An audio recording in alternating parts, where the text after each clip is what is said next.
The German Chancellor on Tuesday said Berlin will freeze the certification of the Nord Stream 2 pipeline. Olaf Scholz said his government made the decision in response to Russian President Putin's recognition of 2 breakaway regions in eastern Ukraine. By recognizing the 2 provinces in eastern Ukraine, Russia has violated basic principles.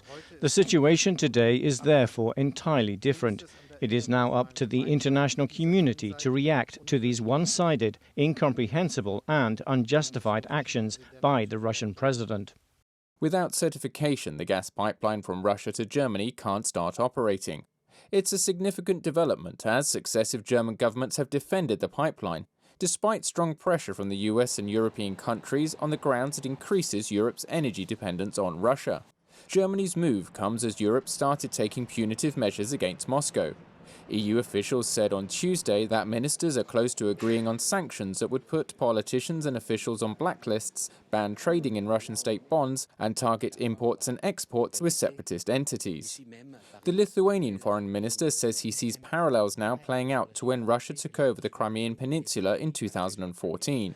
It is, from my perspective, currently it's a very similar situation. So obviously it is not yet the invasion that our partners were talking about, but it is a very, very steep escalation of the situation.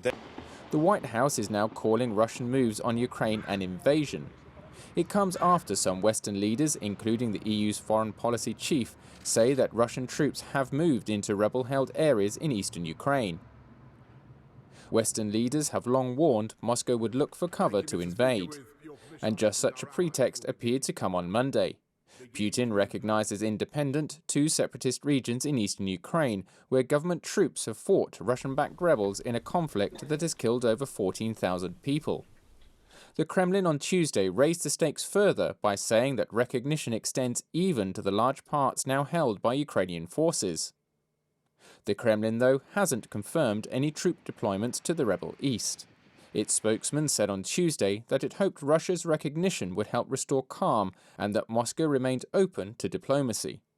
Meanwhile, on the streets of the biggest city in Ukraine's breakaway eastern regions, reactions were mixed.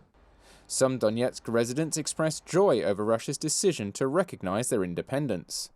A convoy of at least a dozen cars flying large Russian flags and honking their horns wound its way through the city center. But others say they were filled with foreboding for what might come next. One Kiev-based analyst says he believes that if Putin stops after the recognition of those regions and the deployment of Russian troops there, the feared full-scale invasion of Ukraine might not happen at all. Trevor Piper, NTD News.